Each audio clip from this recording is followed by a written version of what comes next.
Bienvenue sur Math Infinité, cette chaîne qui est consacrée à l'enseignement des mathématiques à l'université.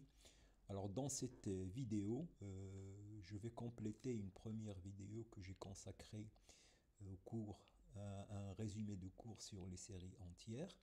Donc vous allez trouver le descriptif de le lien de cette vidéo dans le descriptif.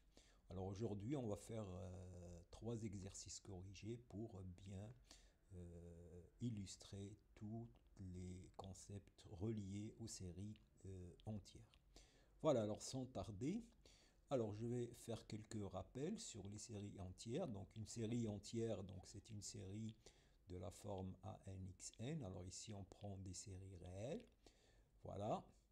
Alors l'objet fondamental pour l'étude des séries entières, c'est le rayon de convergence. Alors on peut le calculer grâce aux critères de d'Alembert ou de Cauchy. Alors si vous trouvez que la limite de an plus 1 en valeur absolue sur an égale à L, vous déduisez que R égale à 1 sur L. Et la même chose ici pour le critère de Cauchy. Alors, la propriété fondamentale des séries entières, c'est que sur l'intervalle moins RR strict, la série converge, et en dehors de cet intervalle, la série diverge. Alors, on peut aussi utiliser ce résultat pour trouver le rayon de convergence. Donc, si vous trouvez un nombre qui vérifie cette propriété, eh bien, c'est le rayon de convergence. Alors, parfois, on ne peut pas utiliser ça. Donc, on va voir sur le premier exercice qu'on on va utiliser autre chose pour déterminer le rayon de convergence. Alors, les propriétés des séries entières. Donc si vous prenez la somme d'une série entière, donc c'est une fonction.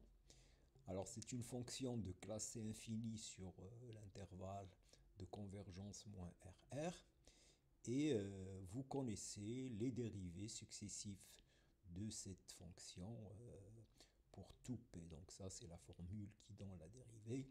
Et vous avez aussi les primitives de cette fonction qui sont données en intégrant terme à terme ici.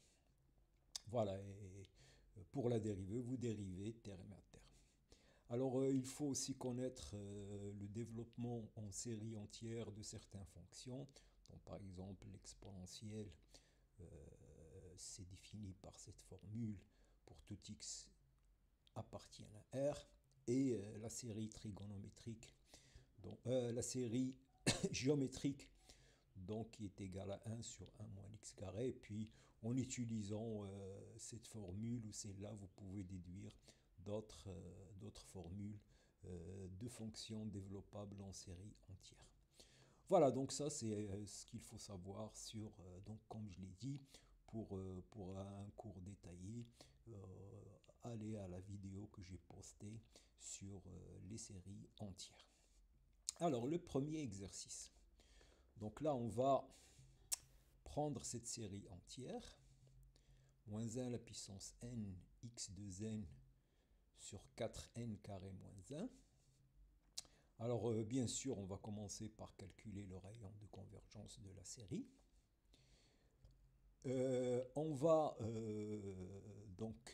L'objectif, c'est de calculer la somme. Donc, d'une manière intermédiaire, on va donner un développement en série entière de la fonction 1 sur 1 plus x carré. Et comme ça, c'est la dérivée de l'arc tangente, on va déduire le développement en série entière de l'arc tangente. Alors, pour calculer la somme, ben, on aura besoin de développer ce terme 1 sur 4n carré moins 1. Donc ça, c'est décomposition en éléments simples. Donc ça, c'est facile. Voilà, donc ça, c'est un exercice type sur les séries entières. Calculer le rayon de convergence et calculer la somme à la fin. Voilà, alors donc je vous laisse voir un peu l'exercice. Alors ici, la difficulté, c'est que cette série, il n'y a que les termes pairs. Et donc, je ne peux pas appliquer les critères de d'Alembert. Je ne peux pas calculer la limite de an plus 1 sur an ou la racine n. Mais bon, vous pouvez considérer ça comme une série numérique et lui appliquer le critère de d'Alembert et de Cauchy pour savoir pour quelle valeur de x cette série converge, et vous allez déduire le rayon de convergence. Voilà, donc vous pouvez arrêter la vidéo et faire les exercices faire l'exercice avant de passer à la solution. Voilà, donc voilà, vous avez noté l'exercice. Alors maintenant, on va donner la solution. Alors donc, comme je l'ai dit, cette série elle présente une particularité. On n'a que les coefficients, que les a de n. Donc je ne peux pas faire an plus 1 sur an. Parfois je vais trouver 0 sur quelque chose et parfois je dois diviser par 0. Donc je ne peux pas faire ça. Donc je vais prendre ça comme une série numérique et je vais lui appliquer le critère de d'Alembert. Donc voilà, donc je vais calculer la limite de un plus 1 de x sur un. Donc ça va donner ça. Alors ici c'est n au carré. Donc il y a une petite erreur, donc ça fois ça. Alors maintenant la limite de ça, donc ça c'est équivalent à 4n carré sur 4n carré. Donc c'est 1. Et donc la limite c'est valeur absolue de x au carré. Alors le critère de d'Alembert, il me dit que si x carré en module est inférieur à 1, la série converge. Si c'est supérieur à 1, la série diverge. Donc si valeur absolue de x est inférieure à 1, la série converge. Et si c'est supérieur à 1, la série diverge. Donc je déduis que le rayon de convergence est égal à 1. Voilà, donc ici, c'est un exemple où on ne peut pas utiliser la limite de an plus 1 sur an ou le critère de Cauchy, mais ce n'est pas grave. On peut regarder la série entièrement et voilà, trouver là où il converge et déduire le rayon de convergence. Alors maintenant, le développement en série entière de 1 sur 1 plus x carré, eh bien, on commence par ça. Donc ça, c'est le développement. Donc ça, c'est la somme de la série trigonométrique. Voilà, donc cette formule, il faut la connaître. Et donc, en prenant x égale à moins x carré, donc je vais déduire ça. Alors ça, c'est valable sur moins 1, 1. Et maintenant, ben, j'intègre. Donc j'intègre, donc l'arc tangente, c'est une primitive de cette fonction. Donc je vais intégrer et j'intègre terme à terme. Et je vais trouver un développement en série entière de l'arc tangente. Bon, alors ce développement, il est facile. Hein, donc, vous pouvez recalculer cette quantité en réduisant au même dénominateur. Et donc, ça c'est très facile. Alors, maintenant, la somme. Donc, je vais calculer la somme de un de x. Alors, un de x, c'est moins 1 à la puissance 1, 1 sur 4 n carré moins 1. Et ça, je l'ai développé comme ça. Donc j'ai ça, donc je vais remplacer. Donc je vais avoir 1 demi 700 moins 1 demi 700. Alors cette somme, ben je l'ai presque ici, puisque je l'ai montré ici, c'est presque l'arc tangente, il faut un 1 ici. Donc ce que je vais faire, donc je prends un x différent de 0, donc je vais multiplier par x et diviser. Donc là, voilà, je retrouve la formule de l'arc tangente. Alors cette quantité-là, je vais l'écrire, 2n, je vais l'écrire 2 facteur de n moins 1 plus 1. Donc si vous développez ça, ben, c'est 2n moins 2 plus 1, donc c'est 2n moins 1. Donc ça, j'ai juste réécrit les choses. Alors maintenant, j'ai envie de faire un changement de paramètre ici. Donc d'abord, je vais prendre le cas n égale à 0. Donc pour n égale à 0, cette quantité va me donner moins 1 la puissance 0 x0 sur moins 2 plus 1, donc ça va me donner moins 1 demi. Plus la somme de n égale à 1 jusqu'à l'infini. Et bon, ça je l'ai déjà calculé. Donc ça, c'est l'arc tangente. Alors maintenant, je fais un changement de paramètre. Je pose ça égal à n. Voilà. Et donc, je vais commencer à 0 et aller à l'infini. Ça va augmenter. Donc ça, c'est plus qu'une fois. Et là, ça va augmenter par 1. Donc ça me donne cette formule-là. Voilà, alors je suis presque à une formule qui vérifie ça. Donc il y a un moins qui va sortir. Et il y a un x. Donc je vais trouver moins 1 demi, 1 plus x arc tangente, plus 1 sur x arc tangente.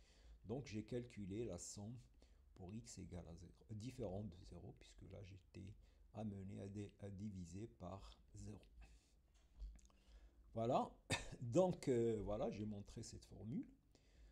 Alors je vois que bon, cette quantité se prolonge par continuité en 0, puisque si vous calculez la limite de ça en 0, alors la limite de arc tangente de x sur x en 0, c'est 1, puisque en 0, l'arc tangente est équivalent à x. Donc voilà, donc ça c'est 1, ça c'est 0, donc je retrouve la valeur de S de 0. Et donc, je peux écrire cette formule pour tout x dans moins 1. Voilà, et donc on arrive à la fin de l'exercice. Voilà, donc ici, la seule chose... donc là, il faut connaître les développements en série entière des fonctions classiques et savoir utiliser le fait qu'on peut intégrer terme à terme pour les séries entières. Et il faut, voilà cette remarque, quand vous ne pouvez pas appliquer le critère directement, vous considérez ça comme une série et vous lui appliquez les critères totalement. Et vous trouvez les x et vous déduisez le rayon de convergence. Voilà. Alors, un autre exercice. Donc, on va prendre cette série entière, donc sinus de 1 sur racine de n xn. Alors, bon, bien sûr, il faut commencer par déterminer le rayon de convergence. Voilà. Étudier la convergence au bord de l'intervalle de convergence, parce qu'on sait que la série converge à l'intérieur de moins RR et diverge à l'extérieur. Mais pour x égale à moins R et x égale à R, tout est possible. On peut avoir la convergence en R et pas la convergence au moins R, la série converge en R au moins R, ou ne converge ni en moins R, ni en R. Donc c'est pour ça qu'on voilà, on va étudier, dans ce cas-là, on va voir ce qui se passe. Alors maintenant, on va considérer, donc, on va considérer cette nouvelle série. Voilà, et on va, donc c'est une série entière, mais on va la voir comme une série de fonctions. On va montrer sa convergence normale sur 0,1. Alors là, donc vous avez ça moins ça, donc vous avez f de a moins f de b. Donc il y a une indication. Donc quand on veut montrer, on sera amené à utiliser le théorème des accroissements finis. Et le but de ça, c'est de déduire la limite de 1 moins x f de x, de montrer en 1, donc trouver que c'est égal à 0. Alors parce qu'on va voir qu'en 1, la série ne converge pas. Voilà, donc c'est ça. Alors ici, voilà, il y a cette nouveauté, donc cette astuce, et l'utilisation, on peut utiliser le théorème des accroissements finis. Et donc là, bon, voilà, là, ça montre aussi la puissance du théorème des accroissements finis. Il a beaucoup d'applications, et donc on le voit ici. Voilà. Bon, alors voilà, donc je vous laisse regarder un petit peu l'exercice. Et donc, à part bon, cette petite difficulté, on va voir qu'il n'y a pas de problème pour faire cet exercice. Donc vous pouvez essayer de le faire, d'arrêter la vidéo, essayer de faire l'exercice et revenir à la solution après. Bon, alors allons-y. Donc là, on peut appliquer le critère. Donc on prend la série à n. Donc, puisque 1 sur racine de n est entre 0 et 1, le sinus est positif. Et donc, c'est une suite à terme positif. Il est équivalent à 1 sur racine de n. Donc, la limite de an plus 1 sur an, c'est 1. Donc, c'est la limite de 1 sur racine de n sur n plus 1 égale à 1. Donc, ici, le rayon de convergence égale à 1. Alors, pour x égale à 1, la série, c'est la somme de an. C'est une série à terme positif. Il est équivalent à 1 sur racine de n et la série 1 sur racine de n est divergente. Donc la série est divergente. Alors pour x égale à moins 1, la série moins 1 à la puissance n à n est une série alternée. Et la suite à n est décroissante étant vers 0, puisque 1 sur racine de n est décroissante et le sinus est décroissante, et donc étant vers 0. Donc d'après le critère de Leibniz, la série... non, j'ai dit, qu'est-ce que j'ai dit? Le sinus est décroissante, voilà, et 1 sur racine de n est décroissante. Voilà, donc ce qui va faire que ça va rester décroissant. Et donc, cette série converge d'après le critère de D'Alembert de Leibniz pour les séries alternées. Voilà, donc là, vous voyez, on est dans une situation où, au bord de l'intervalle de convergence, pour la valeur x et a, ils divergent. Et pour la valeur x égale à moins 1, la série converge. Alors, allons-y. Donc, on veut montrer que cette série converge normalement. Donc, pour faire cela, on doit calculer le sup de cette fonction-là. Sinus de 1 sur racine de 1 moins sinus de 1 sur racine moins 1 xn. Et donc, on calcule le sup et on montre que la série qu'on obtient est une série convergente. Alors donc, on commence par majorer ça. Alors ça, d'abord, c'est puisque x est dans 0, 1, c'est plus petit que ça. Alors vous savez que sinus de a moins sinus de b est inférieur à la valeur absolue de sinus de a moins sinus de b est inférieur à a moins b.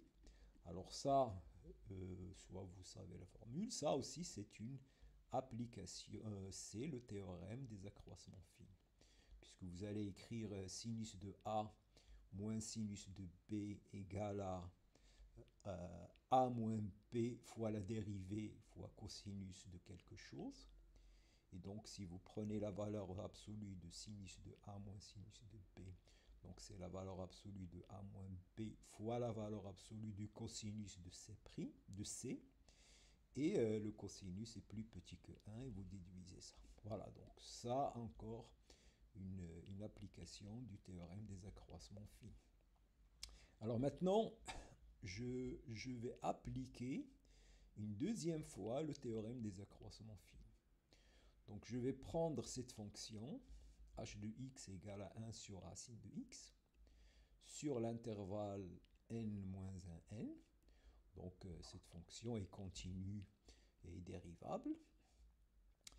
Et donc il va exister un c sur l'intervalle n-1n, bon, ouvert, ça n'a pas d'importance, tel que h de n moins h de n moins 1 égale à h' de c fois n moins n moins 1. Donc, alors h de n, c'est 1 sur racine de n, moins 1 sur h' de c. Alors la dérivée de cette fonction, c'est moins 1 sur 2 x à la puissance 3 demi. Donc voilà, donc j'ai trouvé que cette quantité égale à moins 1 sur c. Alors maintenant, c, il est sur l'intervalle moins n. Donc 1 sur c va être supérieur à 1 sur n est plus petit que 1 sur n plus 1. Et 1 sur c à la puissance 3 demi va être plus petit que n moins 1 à la puissance 3 demi. Donc voilà l'utilisation, encore une utilisation importante du théorème des accroissements finis. Donc j'obtiens ça. Donc finalement, j'ai montré que ça, c'est plus petit que ça. Voilà, et donc le sup est plus petit que ça, et donc j'ai majoré, voilà, moi je veux montrer que cette série-là est convergente, donc je l'ai majorée par cette série. Alors cette série, il est équivalente à 1 sur n 3 demi, qui est la série de Riemann, et 3 demi est supérieur strictement à 1, donc cette série est convergente, et donc la série du sup est convergente, et donc on a montré la convergence normale de cette série. Voilà. Donc ça, voilà, donc c'est une utilisation astucieuse du théorème des accroissements finis. Alors utiliser deux fois si vous voulez, ici et ici. Voilà, donc c'est pas... Voilà, bon, alors, maintenant, pourquoi on a fait tout ça? Si je calcule 1 moins x f de x, donc ça c'est f de x, moins x f de x, donc moins ça. Et là aussi, puisque j'ai un n plus 1, je change le paramètre, donc cette somme, c'est exactement cette somme. C'est la même chose, puisque ici, pour n égale à 1, vous allez avoir 1 sur racine de 1. Ici, pour n égale à 2, vous allez avoir 1 sur racine de 1. Et ici, x carré, et ici, x carré, donc c'est la même somme. Voilà, alors maintenant ça, je prends la valeur en 1, qui est la valeur en 1, c'est sinus de 1 fois x. Et la somme de n égale à 2 jusqu'à l'infini de sinus moins, et ça c'est exactement g de x. Et donc j'ai montré que 1 moins x f de x égale à sinus de 1x plus g de x. Voilà, donc j'ai ça. Alors pourquoi je fais ça? Maintenant, si je calcule la limite lorsque x tend vers 1, bon, ça c'est sinus de 1. Alors maintenant, ça, g de x, c'est la somme d'une série normalement convergente et donc uniformément convergente. Donc la limite, c'est la valeur de g égale à 1. Et donc c'est ça l'objectif. C'est pour ça la convergence normale, pour dire que la limite de lorsque x tend vers 1 de g de x égale à 1, puisque la fonction, la série qui définit cette fonction converge normalement sur 0, 1. Donc, il converge uniformément. Les fonctions, ces fonctions-là sont continues. Donc, g est continu sur 0, 1, puisque c'est la limite uniforme d'une suite de fonctions continues. Et donc, voilà, c'est ça l'objectif. Donc, voilà, c'est une limite d'une série normalement convergente. Et donc, voilà, j'ai ça. Et je calcule g de 1. Alors, vous remarquez ici qu'il va y avoir un télescopage. Vous allez avoir sinus de 1.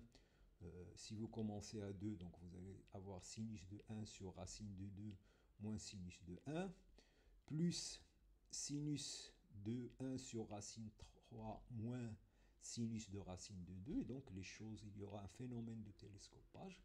Donc, il va rester juste moins sinus de 1. Et donc, la limite, donc sinus de 1 moins sinus de 1, c'est 0. Voilà. Bon, alors maintenant, le dernier exercice. Alors, le dernier exercice, c'est une application des des séries entières.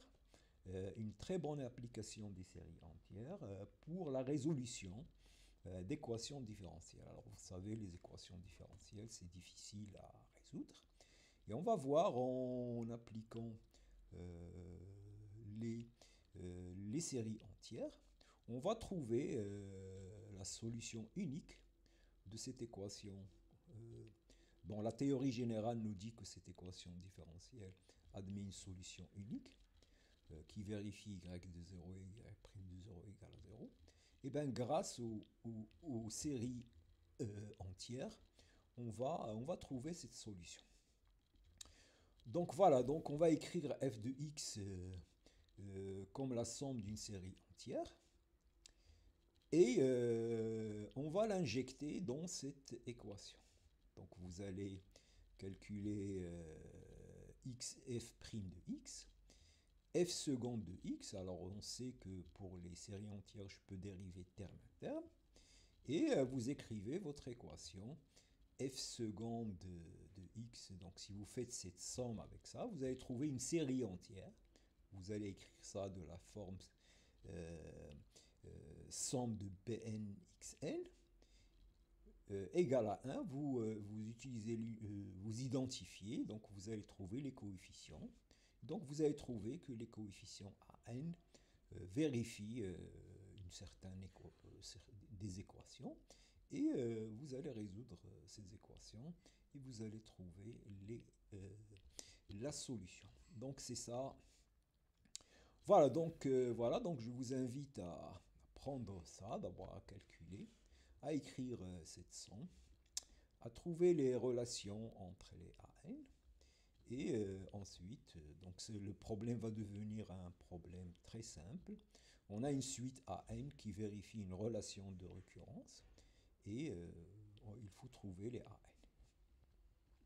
Et voilà, et après, une fois qu'on a trouvé la série, on va utiliser le développement en série entière des fonctions usuelles et trouver explicitement la solution ici. Voilà, donc ça c'est une bonne application des séries entières. Voilà, alors donc je vous invite à faire tout ça avant de regarder la solution. Bon, alors maintenant, voilà, donc la solution. Donc je prends le rayon de convergence. Donc j'écris f de x, c'est ça. Alors x f' de x, c'est ça. Donc c'est les a. N, A, N, X, N. F' c'est A, N, N, A, N, X, N moins 1. Je multiplie par x. Donc c'est ça. F seconde de x. Donc c'est la formule que j'ai donnée au début. Et que je peux écrire aussi comme ça, en faisant un changement. Donc vous allez remarquer que c'est la même chose. Si vous commencez ici à 0, donc vous allez avoir 2 fois 1 fois A2 x2. Si vous commencez ici à 2, vous allez avoir 2 fois 1 A2 x0. Ici c'est x0, voilà. Donc c'est juste une écriture. J'écris pour pouvoir identifier. Quand je fais la somme de ça, ça va être AN plus NAN plus ça. XN, voilà. Donc c'est là la difficulté un peu. Il faut écrire les choses pour pouvoir trouver les relations. Voilà, alors maintenant, ben, j'écris, donc j'ai ça. Donc quand je fais la somme, donc je vais trouver égal à BNXN. Avec Bn, c'est ça. Voilà, donc j'ai juste regroupé AN plus N AN. Donc c'est AN, N plus 1, plus cette quantité-là. Voilà. Et j'écris que c'est égal à 1.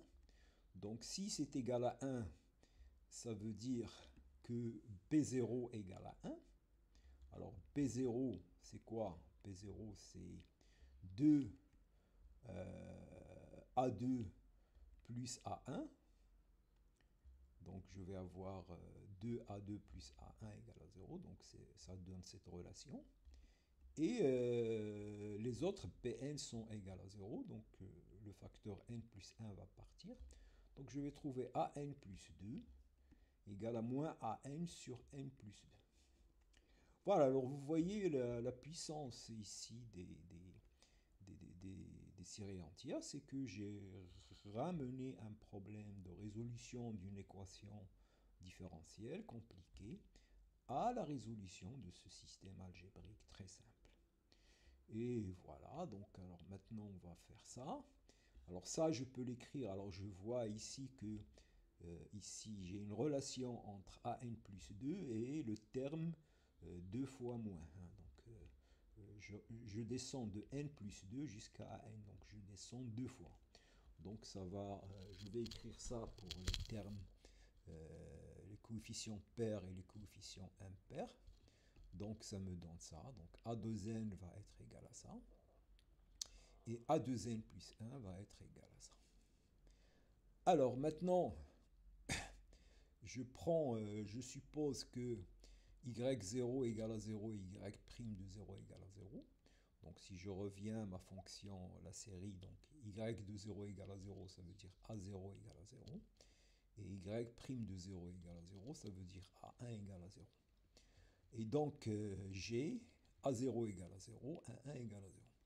Alors si je viens ici et je calcule a3, donc je vais avoir n égale à 1, donc a3 égale à moins, ici je vais trouver a1, donc puisque a1 égale à 0, donc a3 va être égal à 0.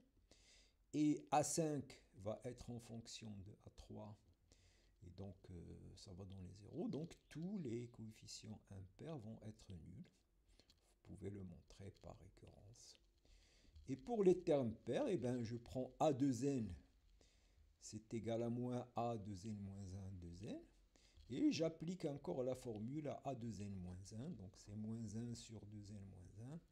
Et je vais descendre jusqu'à a0. Et donc là, je vais avoir moins 1 à la puissance n plus 1. Et ici, 2 fois 4 fois 2n. Donc je vais trouver 2 à la puissance n fois factoriel n. Et donc voilà, j'ai trouvé a2n. Voilà, donc vous voyez que maintenant on a trouvé la série solution. Donc voilà, réciproquement, donc voilà la solution qu'on a trouvée. Alors on peut vérifier que donc, cette série est convergente. Son rayon de convergence est infini, vous pouvez le vérifier. Et donc il est, pour tout x, il est de classe C infinie, bon, c'est la somme d'une série entière. Et il vérifie cette équation. Et voilà, et donc, alors la somme de cette série, donc je l'écris comme ça. Donc c'est moins 1, alors ça à la puissance n, il manque un n ici, à la puissance n sur factoriel n, et donc là je reconnais la série exponentielle. Et donc ici ça commence à 1, l'exponentielle ça commence à 0, et donc je vais avoir 1 moins exponentielle moins x carré sur 2. Et voilà, et donc on a trouvé une solution, la solution unique de l'équation différentielle du départ grâce aux séries. Donc là, la difficulté, c'est à ce niveau-là. Il faut écrire les choses pour pouvoir faire la somme et trouver ce Bn. Voilà, il faut trouver le Bn et voilà, dire et écrire les équations. Voilà. Bon, alors voilà, donc on arrive à la fin. Donc la prochaine vidéo sera consacrée à des exercices sur les séries de Fourier. Bon, alors si vous avez aimé cette vidéo, alors vous savez ce que vous devez faire. Donc il faut s'abonner, partager avec vos amis. Donc ça m'aidera à grandir la chaîne. Et voilà, alors aussi j'aimerais bien savoir vos remarques à travers vos commentaires. Ça me donnera, bon, si vous avez des questions ou des remarques particulières ou des suggestions, bon, je répondrai avec plaisir. Voilà, et donc je vous remercie. Et donc la prochaine vidéo, comme je l'ai dit, sera consacrée à des exercices sur les séries de Fourier. Et comme ça, on aura fini tout le cours sur les convergences des séries de fonctions, les différents types de convergence des séries de fonctions. Voilà, merci.